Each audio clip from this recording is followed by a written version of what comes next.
Continuing on our discussion of boiler operation from the previous module, we'll now look at various aspects of boiler control.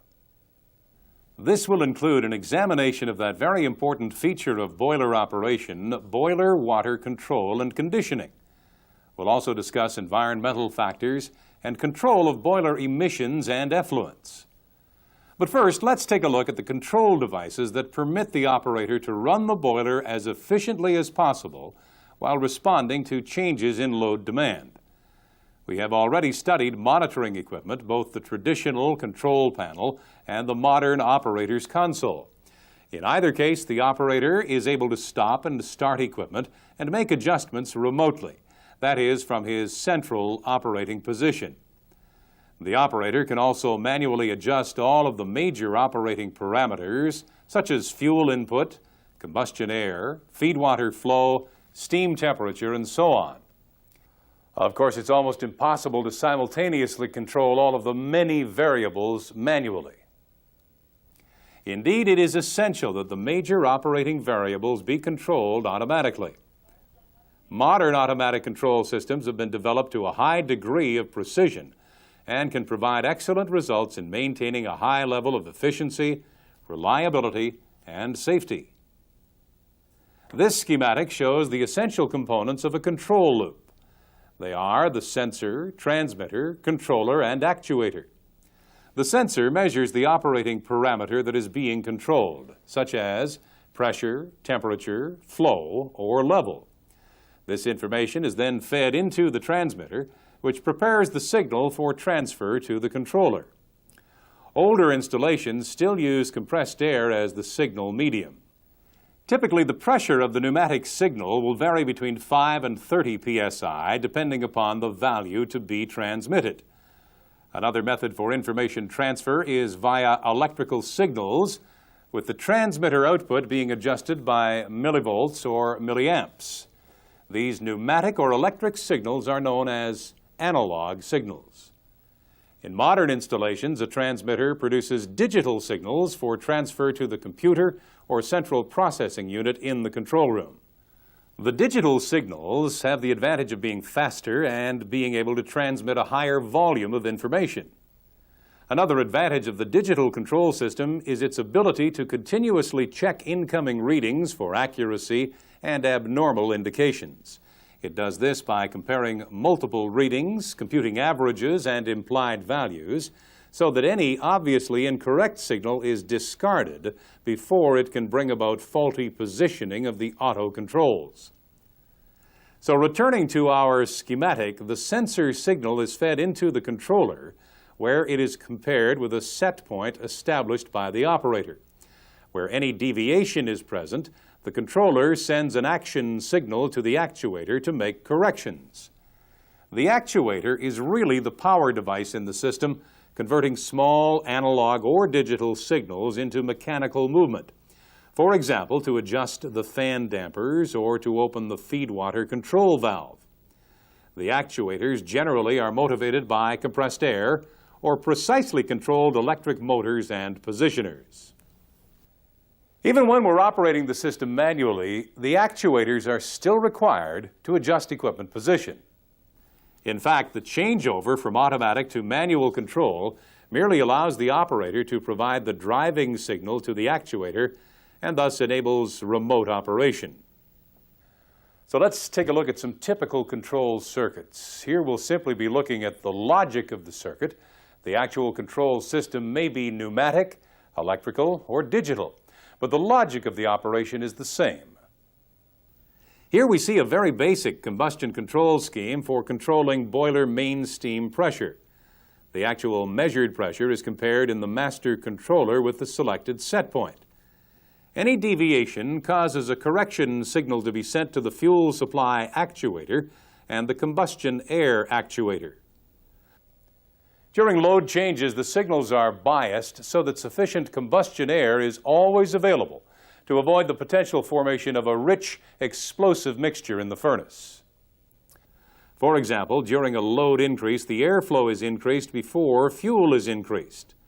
The reverse applies during a load decrease.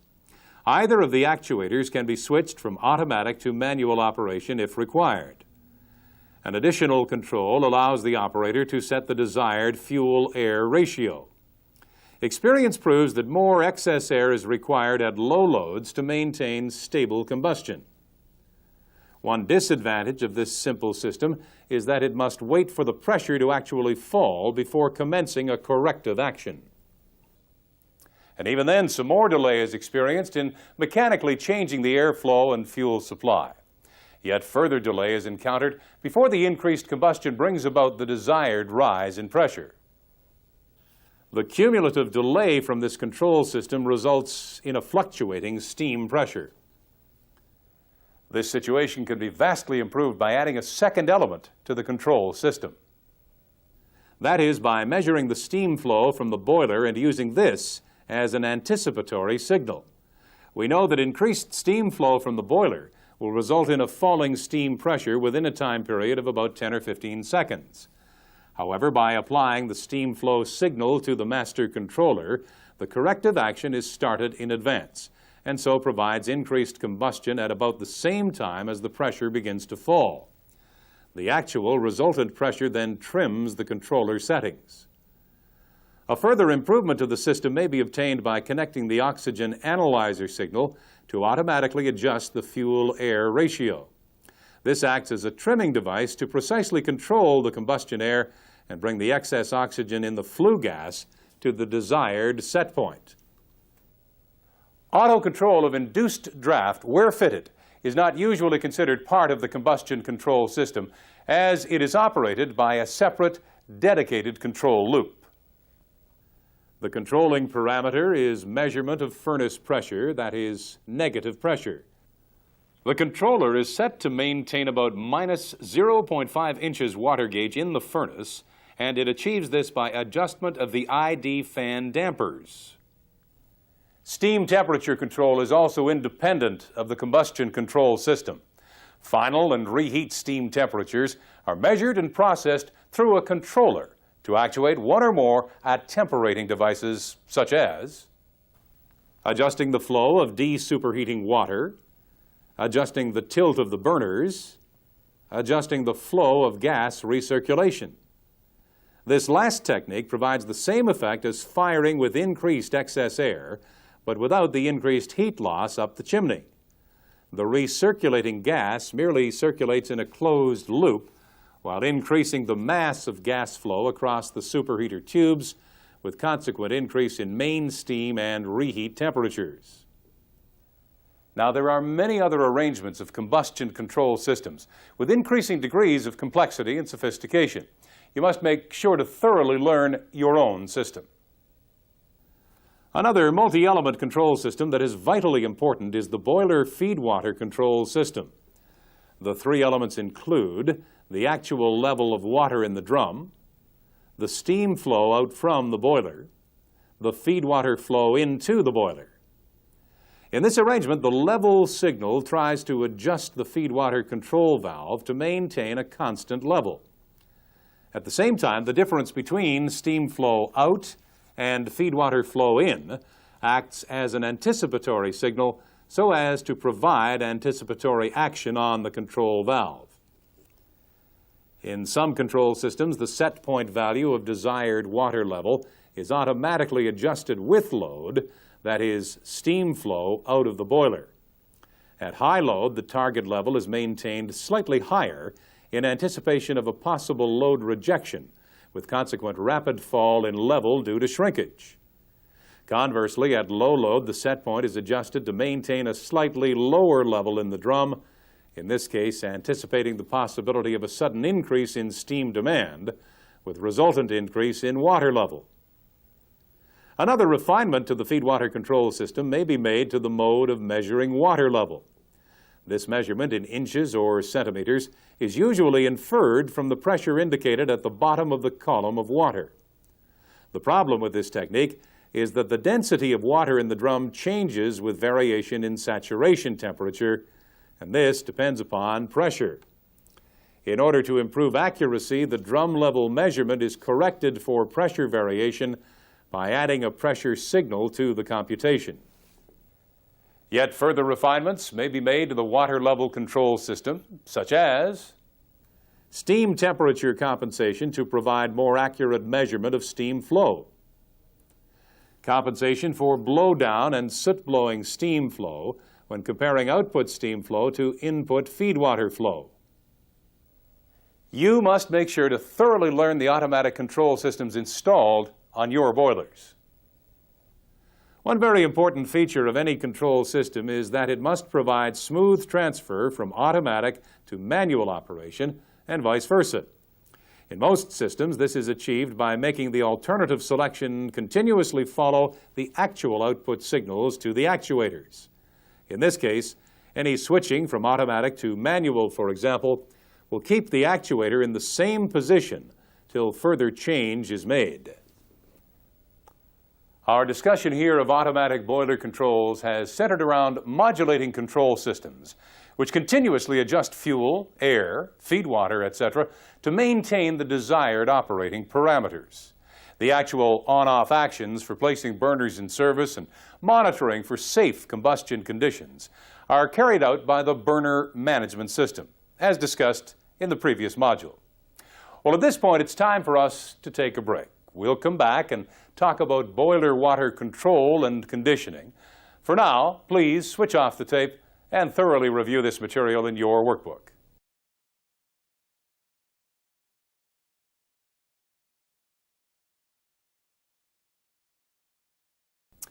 When we're speaking of water control here, we're referring not to the water level control, but rather to the quality of water which is contained in the boiler. We already know that a special water treatment plant, including demineralizers and other equipment, is installed in order to ensure that water which is fed into the boiler is super pure. Additionally, certain chemicals are injected into the boiler drum to further control the chemical condition of the boiler water. So what is it exactly that we are protecting the boiler against? What are the problems that can arise as a result of feeding impure water into the boiler? Well, the principal problems arising from poor water conditioning are the formation of scale and deposits inside boiler tubes, the carryover of water with the steam, internal corrosion causing wastage of boiler tubes. Let's take a closer look at each of these items. First, the problem of scale. As much as we try to provide perfectly pure water to the boiler, it is inevitable that some small quantity of contaminants do get through and concentrate in the boiler water as more and more steam is evaporated. Remember, as water evaporates into steam, the solids contained in the water remain behind, and this concentration increases as more and more steam evaporates. This is the situation which occurs in the boiler. Generally speaking, the contaminants consist of magnesium and calcium salts, which are dissolved in the water and contribute to hardness, silica, the products of corrosion of the boiler itself and the feedwater system, mainly iron and copper.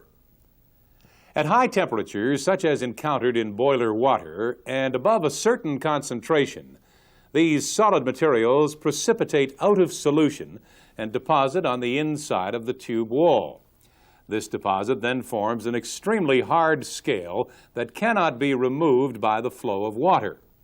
The scale acts as a partial insulator of heat and so prevents adequate cooling of the boiler tube by the flow of water passing through the tube. The result is that the temperature of the tube wall metal rises significantly, and in certain zones of the boiler where the radiant heat transfer is at its highest, overheating of the boiler tube metal takes place. The eventual result of this is a failure of the metallic structure with consequent rupture of the tube. Where boiler water contains a high concentration of solids, you should expect frequent tube failures with the resultant need to take the boiler out of service for repairs. In order to prevent this problem as far as possible, limits are established on the allowable concentration of solids that may be contained in the boiler water. This table indicates limits for both dissolved solids and suspended solids. The problem of scaling is aggravated at higher steam pressure because of the higher saturation temperature of the water. Therefore, as we see here, the permitted limit of concentration is much lower when the boiler operates at higher steam pressure. But how can we reduce the concentration of solids? Well, one method is by continuous blowdown. That is, a regulated quantity of water discharged from the bottom of the drum to waste. A control valve is fitted to allow us to regulate the quantity of continuous blowdown. But how can this reduce the concentration of solids in the boiler water? Well, remember, the blowdown water may contain 500 parts per million of solids, and this is replaced by boiler feed water, which contains perhaps 5 ppm. The result then is dilution, with the consequent reduction in total solids concentration. As the blowdown water is at relatively high temperature, between 400 and 500 degrees Fahrenheit, it is discharged into a blowdown tank. This permits some of the high temperature water to flash off into steam and to be vented to atmosphere.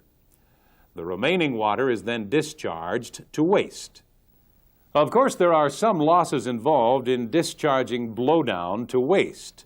First, there is the loss of heat contained in the water, and secondly, the loss of water itself with consequent increase in makeup requirements. Actually, the best way of keeping the solids content of boiler water at a low level is by maintaining control over boiler feed water and its makeup. The actual limits established for boiler feed water contaminants depend upon the particular boiler operating pressure and temperature and operating regime. However, we would typically expect to find the following analysis of boiler feed water and makeup. These concentrations are given in parts per million ppm. Total dissolved solids are less than 5 ppm. Silica is below 0.15 ppm. Alkalinity is 2 ppm or less. Hardness, as calcium carbonate, is at 2 ppm or less. Feed water may also contain some products of corrosion from the condensate and feed water system. This usually consists of particles of iron and copper which are dissolved into the water stream from pipework and heat exchangers. All of this material ends up in the boiler and increases the concentration of solids. The target limit for copper and iron in feed water is usually established at 10 parts per billion or less. We'll be talking more about corrosion later in this module. Even with all of these precautions and controls, there is still a tendency for the concentration of solids to build up in the boiler water. For this reason, an attempt is made to prevent scale formation by injecting a chemical dispersant such as phosphate into the boiler water. This is usually added at the boiler drum, so a high-pressure pump is required. Phosphate has the effect of keeping the magnesium and calcium precipitate in suspension by dispersing the solid particles throughout the water. The result then is that instead of forming a hard scale, the solids remain as a slurry to be discharged from the boiler through the continuous blowdown line. The addition of trisodium or disodium phosphate to the boiler water does have some negative aspects. For one, it adds yet further solids to the water. In addition to this, it will affect the pH value of the water, and this may aggravate corrosion. We'll discuss this later. Another problem associated with high solids content in boiler water is carryover. The effect of the dissolved and suspended solids is to increase foaming on the surface of the water in the drum. This in turn leads to carryover of water with the steam. Carryover may also be caused by fluctuating water level in the drum or a persistent high water level. High alkalinity in the boiler water may also contribute to carryover. The result is that water is carried on through the superheater, possibly depositing solids and forming scale on the inside of the superheater tubes. The water droplets may also pass along with the steam into the turbine. Here, the water and solids material can cause considerable damage when striking the rapidly rotating turbine blades. We've mentioned that silica may be one of the contaminants contained in the boiler water. This has a rather special effect. At the high temperatures encountered with high pressure operation, the silica actually vaporizes into a gas and passes over with the steam right through the superheater and onto the turbine. As the steam and silica mixture reach the lower pressure stages of the turbine, the temperature decreases and the silica vapor returns to its solid state. This material deposits on the turbine blades in the form of a very hard, glass-like scale. Silica, of course, is the material which we find in sand and is used as the main ingredient in making glass. The silica deposit on turbine blades is just as hard as glass and extremely difficult to remove. The effect on an operating turbine is to change the profile of the blades and severely decrease the efficiency of the turbine, as well as reducing the output. The only cure is to shut down the turbine, remove the rotor, and mechanically clean the blades, usually by erosive blasting with a material such as aluminum oxide. In order to prevent these deposits, it is most important to keep the silica content of the boiler water below a predetermined limit, typically 5 ppm on a 1200 psi boiler. But how can we reduce the silica content if it is higher than this? Well, one way of reducing silica content is to increase the continuous blowdown from the boiler drum. This is not a very efficient procedure because we are wasting heat and water, but it may be the only solution. If possible, a far better method is to eliminate or reduce to a very low level the amount of silica which enters the boiler with the feed water. In order to achieve this condition, we need particularly high-quality water treatment equipment for producing makeup water. We shall be talking about demineralizers and other water treatment equipment in another module in this program.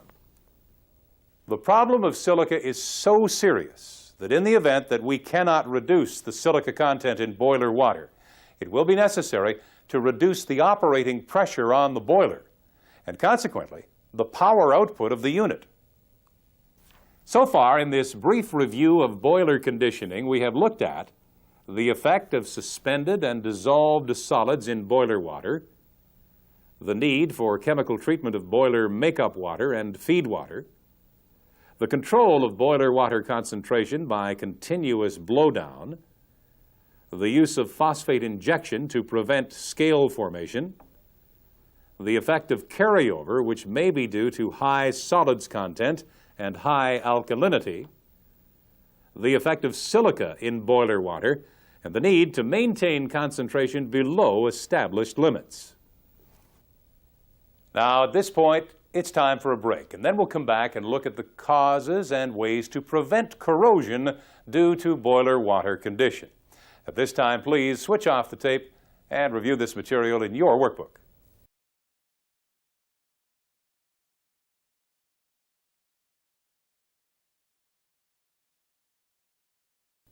Internal corrosion can take place inside boiler tubes under certain boiler water conditions. The corrosive action eats into the tube metal, removing iron and resulting in thinner tube walls. If this action is allowed to continue, certain tubes will fail and will rupture as the thinner section of tube can no longer withstand the internal operating pressure. The removed metal, products of corrosion, can also cause a problem, as this material now increases the total quantity of solids contained in the boiler water. As we know, this can increase the probability of deposits and scale formation on the inside wall of the tubes. So what are the conditions that cause corrosion and loss of metal inside the boiler drums and boiler tubes? Well, there are basically 3 independent causes of corrosion, and they are acid attack, which occurs when the boiler water is in an acidic condition, that is, low pH. Caustic attack, which occurs when the alkalinity of the boiler water is too high. The pH level is above about 10.5. The presence of dissolved gases such as oxygen and carbon dioxide in the boiler water. Let's first take a look at the problem of pH value. As we know, the pH scale runs from 0 to 14. It is really a measure of the hydrogen ions contained in the water mixture which forms the particular solution in question. The value of 7 is generally recognized to be neutral, with lower numbers indicating an increasing degree of acidity, while higher numbers from 7 to 14 indicate alkalinity. A highly acidic solution, such as sulfuric acid, for example, will indicate a pH value of about 3.5. Conversely, a highly alkaline solution, such as caustic soda, will probably indicate a pH value of about 11.5. Most natural waters in fresh lakes and rivers usually have a pH value close to 7, unless, of course, pollution is present. So if we are to prevent acidic corrosion inside our boiler, it is obvious that the pH value of the boiler water must be maintained above 7. Actually, to be on the safe side and to allow for the fact that there are probably variations within the mass of water, the normal established limits for boiler water pH are within the range 8.5 to 10.5. But what is it that actually determines the pH of the water? Well, this all depends upon the makeup of the contaminants in the water, such as magnesium sulfate, calcium carbonate, silica, iron oxide, carbon dioxide, and others. Most of these contaminants are contained in the feed water in very small quantities, of course, but the concentration builds up in the boiler. It's usually necessary to add alkalinity to the boiler water in order to raise its pH and bring it within the prescribed range. This is done by injecting sodium hydroxide. This is a highly alkaline caustic solution. Similar to the case of phosphate injection, a mixing tank and high-pressure feed pumps are provided to inject the caustic directly into the boiler drum. This injection of caustic does achieve the objective of raising boiler water pH value, but it also has some negative effects. One is that we are adding yet more solids to the boiler water. However, a much more significant problem is that too much free caustic in the boiler water may bring about concentrations that can cause cracks in the boiler metal. This is known as caustic attack or embrittlement. So we can see that it is not just low pH that we have to worry about. High pH is also undesirable. For this reason, we find that the established control limits for boiler water pH are often reduced to a narrower range, say 8.5 to 9.5. In order to keep within this range, it may be necessary to use disodium phosphate instead of trisodium phosphate. The objective is to feed less sodium into the boiler with resultant reduction in free caustic. In many plants, the control of phosphate addition and pH is guided by a curve like this. This shows the maximum pH level which should be allowed for any particular concentration of phosphate in the boiler water. For example, for a phosphate concentration of 4 ppm, the maximum allowable pH is indicated at 9.2. pH values above this level may lead to caustic attack at certain locations in the boiler. It may even be necessary to use monosodium phosphate in some cases in order to hold the pH level down to the desired level. This curve, known as the congruent phosphate control curve, is usually provided by water treatment specialists, and its actual design depends upon your specific boiler conditions, particularly the operating pressure. A common cause of corrosion in boilers is that due to dissolved oxygen contained in the boiler water. When oxygen is present, it causes severe pitting on metal surfaces, such as the boiler drum and water tubes. The oxygen enters along with the feed water and makeup water. Carbon dioxide, another dissolved gas, is also highly corrosive as it turns to carbonic acid. It is extremely important that the dissolved oxygen and other gases, such as carbon dioxide, be removed or at least reduced to a very small value before the feed water enters the boiler. This process takes place in the de-aerator, which is located in the condensate and feed water system. We'll be talking more about this equipment in another module in this program. The basic function is that the water is heated sufficiently to liberate and expel any gases from the solution. Modern de-aerators can reduce the dissolved oxygen content in feed water to about 10 parts per billion and even lower. However, because the effect of oxygen is so harmful, further chemical treatment is usually added after the deaerator. The objective of this is to remove the remaining traces of oxygen and to protect against any failure of the deaerator. In low-pressure boilers, sodium sulfite may be used, but the preferred oxygen scavenger today, particularly at high operating pressures, is hydrazine. The reaction of hydrazine and oxygen produces water and nitrogen, which is eventually expelled in the condenser or the deaerator. The hydrazine is usually injected into the feed water immediately after the deaerator, so that some reaction may take place before the feed water enters the boiler. Once in the boiler, some of the hydrazine vaporizes and passes over with the steam, moving through the turbine and into the condenser. Here it may help scavenge any oxygen that is present in the condenser. One problem with hydrazine is that it can be a health hazard, and therefore certain precautions must be taken in handling its feed system. Usually, the hydrazine feed system is completely enclosed to prevent any contact between operating personnel and the hydrazine itself. Alternative products are available to be used in place of hydrazine, such as hydroquinone, DEHA, carbohydrazite, and others. These substitutes are apparently safer to handle. We have just mentioned that hydrazine volatilizes. Other volatile chemicals may be used in place of phosphate and caustic injection, where the boiler operating pressure is above about 1500 psi. The reason for this is that at high pressure, we wish to keep the solids content in the water as low as possible. In many of these systems, the condensate and feed water system includes a polishing demineralizer in the feed train. This means that all of the feed water passes through the polisher for removal of virtually all contaminants. This eliminates the need for adding phosphate to prevent scale formation from dissolved solids. Moreover, we do not want to be adding solids in the form of caustic to our clean boiler water. So how do we, in this case, control pH value of the boiler water? This is where volatile treatment comes in. A chemical such as ammonia, morpholine, or cyclohexylamine is fed continuously into the condensate system, and this passes right through into the boiler. Once in the boiler, the material vaporizes and passes over with the steam through the turbine to be condensed into liquid once again in the condenser. This material circulates through the steam and water cycle, with makeup being added continuously.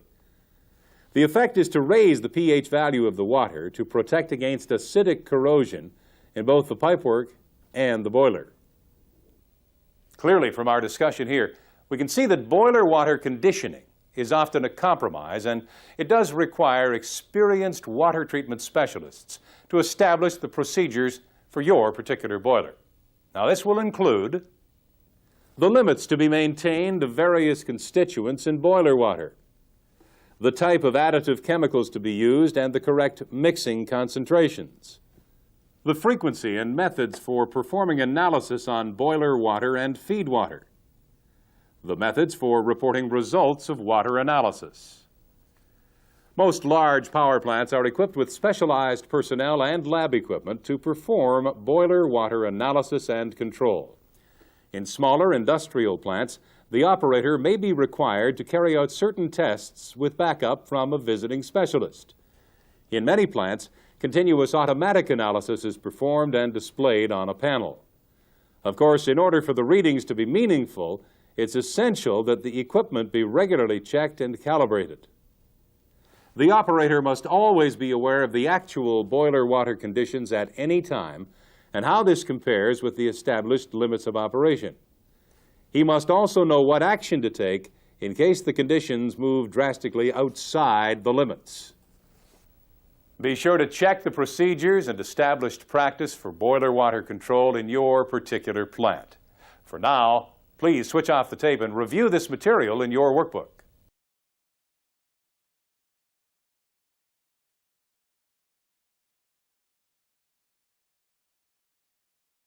Unfortunately, power plants burning fossil fuels do produce a number of pollutants which can be harmful to the environment.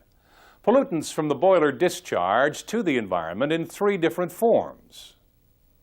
Emissions contained in the flue gas discharging from the chimney to atmosphere. Liquid effluents such as wastewater from air heater washing. Solid waste material such as ash. During the plant design and construction stage, the engineers need to calculate the probable total quantity of pollutant discharge and identify the source of each individual contaminant. The plant design will then incorporate particular features to eliminate or at least mitigate the effect of these pollutants on the environment. Strict limits are placed upon the allowable concentration of pollutants which may be discharged from the plant. These limits are set by environmental authorities and enforced by government legislation. Compliance with the environmental regulation is essential in order for the plant to retain its operating license. The operating procedures, equipment design, and maintenance are all developed with these regulations in mind. Monitoring of critical discharges from the plant is performed on a continuous basis through the Continuous Emission Monitoring System known as CEMS. Regular reports must be submitted to the environmental authorities, and spot checks and audits are often carried out without prior notice. But what are these pollutants and where do they come from? Well, the source of most pollutants is in the fuel itself, as we'll see in a moment. The troublesome emissions contained in the flue gas include particulate matter, toxic air pollutants, sulfur oxides, that is SOx, nitrogen oxides, that is NOx, carbon dioxide, or CO2, carbon monoxide, or CO, hydrocarbons, vapor emissions. Let's take a closer look at the effect of each of these pollutants. First, particulate matter.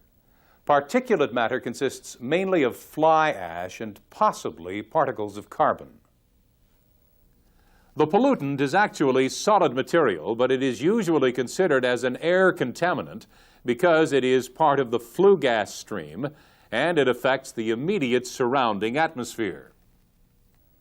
The result is irritation to the eyes, reduction of visibility, perhaps an impediment to breathing for certain individuals, and the soiling of clothes, cars, and nearby residences.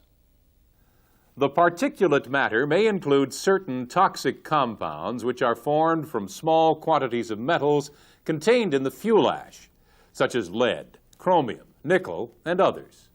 This problem may be more severe if the boilers are burning municipal refuse and industrial waste. Let's now look at the gaseous components of the flue gas. Sulfur oxides, SO2 and SO3, will be present in the flue gas if the fuel being burned contains sulfur. The SOx is produced by the combustion of oxygen contained in the combustion air and the sulfur.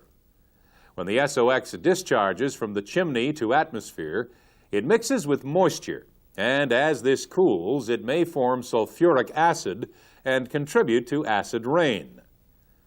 Acid rain may cause damage to plant life, rivers and lakes, and the aquatic life therein. It may also be corrosive to metallic structures, and in certain concentrations may even affect human beings. SOx is indeed one of the most harmful pollutants to be discharged from the power plant, and steps must be taken to eliminate or reduce these emissions. We'll be looking at mitigation of pollutants later in this module. NOx includes various nitrogen oxides which are formed during the combustion process by high-temperature reaction between nitrogen and free oxygen. Both of these elements are present in the combustion air, and small quantities may also be contained in the fuel. When discharged to atmosphere, NOx causes irritation to the eyes and throat and may even cause respiratory problems in certain individuals. It is also thought that NOx affects the ozone layer and also contributes to the formation of smog. Another constituent of the flue gas discharging to atmosphere is CO2, carbon dioxide. Actually, CO2 is inert and is not harmful in the atmosphere, but it is thought that the presence of carbon dioxide in the atmosphere may contribute to the global warming trend, the so-called greenhouse effect. At present, there are no emission limits placed on CO2, but conceivably, this may come at some future date.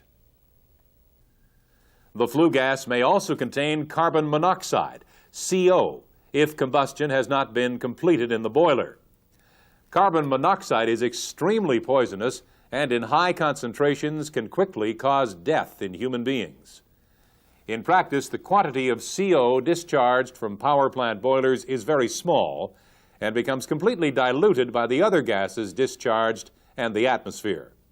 The main purpose for monitoring CO in power plant flue gas is more a matter of efficiency than pollution control. The term hydrocarbon refers to unburned components of fuel, particularly oil or gas, such as one may possibly experience from a petroleum refinery or automobile. From the power plant, hydrocarbons are likely to include certain particulate matter, such as unburned carbon or fuel oil smuts. In some power plants, a large quantity of water vapor may be formed in the flue gas scrubbing process and is subsequently discharged from the chimney. This is often regarded as a sign of serious pollution by uninitiated observers. In fact, the vapor is quite harmless, and it can be reduced by heating the flue gas to about 250 degrees Fahrenheit as it enters the chimney. From what we've just seen, we can say that the most troublesome contaminants in flue gas, those demanding attention, are SOx, NOx, and particulate matter. We'll look at the means for controlling these emissions later in this module. Let's continue our study of power plant pollutants now by looking at effluent discharges from the plant. The sources of effluent contaminants are boiler blowdown, air heater washing and chemical cleaning, cooling water systems, water treatment plant discharge, FGD slurry, that is waste effluent from a flue gas desulfurization installation, stormwater runoff from coal piles, ash ponds, oil tanks, and other possibly contaminated areas. So what are the effluent contaminants that cause environmental problems? One obvious item is the value of pH. This should normally be within the range of 6 to 9. However, more important is the need to maintain a steady pH value in the river or lake. Even small changes may have a profound impact on the ecology, that is, the plant and fish life.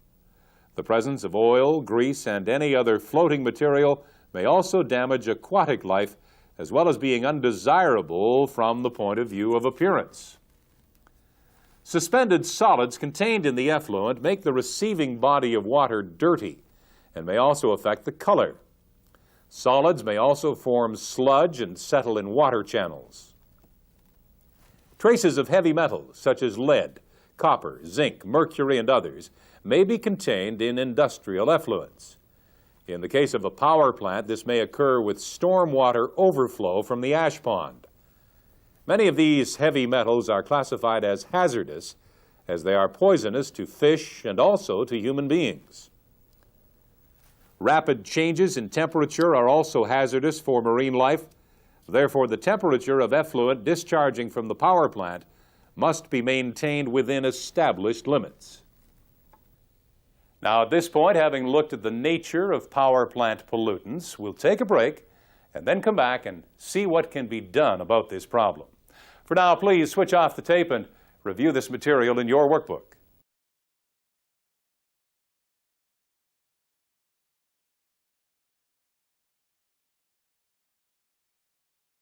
Well, let's now look at some of the methods used to control or at least mitigate the effects of power plant pollutants. First, we'll consider flue gas. The actual limits set on flue gas contaminants may vary between different localities, states, and countries. This table shows typical limits set for large modern power plants in North America. The emission of sulfur dioxide must be kept below an average rate of 2.5 pounds for each million BTU burned. In metric units, this is given as 1.075 kilograms per million kilojoules. For NOx emissions, the limit is set at 0.5 pounds per million BTU. The emission of particulates is limited to 0.1 pound per million BTU annual average. Another check on particulates is the measurement of opacity, here limited to 20% as an average. Other units of measurement may be used for flue gas pollutants. For example, in Europe, SO2 limits are set between 400 and 2,000 milligrams of SO2 for each cubic meter of flue gas. This is based on excess oxygen of 6% in flue gas. In operating the power plant, we find that SOx and NOx are usually measured in terms of ppm, that is, parts per million in the flue gas. For example, the NOx limit of 0.5 pounds per million BTU would be in the order of 175 ppm, depending on the precise amount of excess air being used. But this is enough about target values. How do we actually control the emissions? Well, first, let's take a look at particulate matter, which mainly consists of fly ash and perhaps some unburned carbon. In coal-fired boilers, a large amount of fly ash is produced, and the most common way to remove this from the flue gas stream is by installation of an electrostatic precipitator, ESP. An ESP, as it is known, is capable of removing 99% or more of particulate matter from the flue gas. The operation of the ESP depends upon electrostatic principles. The flue gas is forced to pass between electrodes which are charged at a DC voltage of about 50,000 volts.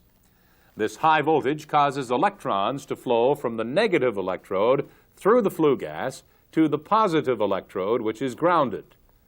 The resultant electrostatic charge on the dust particles causes them to collect on the positive electrode, which is actually built in the form of a large plate known as the collector. Multiple collector plates are built in line with the gas flow and fixed solidly to the frame and outer box, which are all grounded. The negative electrodes, often known as discharge electrodes, are located between the collector plates in the gas passage. The high-voltage DC supply is obtained from transformer rectifier units, which are usually mounted on top of the precipitator. At frequent intervals, the plates and electrodes are mechanically wrapped so that the removed dust falls off into the collection hoppers below. The ash hoppers are not designed for storage, therefore the ash must be removed almost on a continuous basis. The main problems causing loss of collection efficiency in a precipitator are high resistivity of the fly ash as a result of burning low-sulfur coal, the existence of very small particulates below 0.3 microns in diameter. These problems can be overcome by installing a fabric filter instead of the ESP. The fabric filter simply blocks the passage of particulates and therefore is not affected at all by the resistivity of the fly ash. In fact, its efficiency of particulate removal is greater even than the ESP. Actually, it is not so much the fabric itself which blocks the passage of particulates, rather it is the layer of ash cake which builds up on the surface. The filter material is arranged in the form of a very large number of long bags, which are replaceable. The inlet gas flows upwards on the inside of the bag and passes through the fabric. As the inside of the bag becomes plugged, the pressure drop increases and the bag is cleaned by mechanical shakers. Means are provided to isolate sections of the filter so as to provide cleaning of some bags while the remainder of the filter continues in service. The pressure drop across the fabric filter, or baghouse filter as it is known, is quite high, about 6 inches water gauge, as compared to 0.5 inches for the precipitator. This means that larger ID fans are required. One important point to know is that the fabric filter is not suitable for use with oil-fired burners. This is because the sticky nature of the particulates, in this case, makes cleaning of the filter bags extremely difficult. Well, now let's move on to take a look at flue gas desulfurization. Of course, the most simple way to reduce the sulfur content in the flue gas would be to purchase a fuel with zero or very little sulfur content. Unfortunately, this is quite difficult to arrange and also quite expensive. So we are left with the problem of removing the sulfur from the flue gas stream. This is done by applying a chemical reagent. The most common reagents in use today are lime and limestone. The main ingredient in lime or limestone is calcium. When this mixes with SO2, it forms calcium sulfite in the form of solid particles, which can then be removed from the gas stream. Various methods are used to bring the reagent into contact with the flue gas so as to allow SO2 absorption to take place. In the dry method, the lime as a fine dust is blown into the flue gas stream at various injection points. The particles of lime pass along with the flue gas and attach themselves to the fly ash. Reaction with the SO2 takes place to form calcium sulfite, and this solid particulate is captured along with the fly ash in the precipitator or baghouse filter. Although this system is relatively simple, its absorption process is not very efficient, so the consumption of reagent lime is extremely high. However, this system may be utilized on small boilers if the target for SO2 removal is limited to about 60%. The most common type of FGD system installed today uses a scrubber, that is the wet limestone process. The essential feature of this process is that the reagent is mixed with water and the resultant slurry is injected into the flue gas stream. The chemical reaction takes place in a specially designed absorption tower. The tower is located after the precipitator so as to eliminate interference in the chemical reaction from some of the constituents in the fly ash. Of course, the ID fan and perhaps additional booster fans must be designed to cope with the pressure drop across the tower. As the flue gas flows through the absorber, it mixes intimately with the calcium spray, and SO2 is extracted from the gas. This is absorbed into the liquid, forming a calcium sulfite slurry at the bottom of the tower. The heaviest concentration of this slurry is continuously removed and processed. In most systems, this waste slurry is dewatered, with the liquid being recycled back to the FGD system. The remaining calcium sulfite sludge is then chemically stabilized and packed into a landfill on site. In many locations, the calcium sulfite sludge is converted into calcium sulfate by oxidation, and this is then used to make gypsum for the production of wallboard that is a common construction material. Clearly, we are only dealing here with the fundamentals of FGD.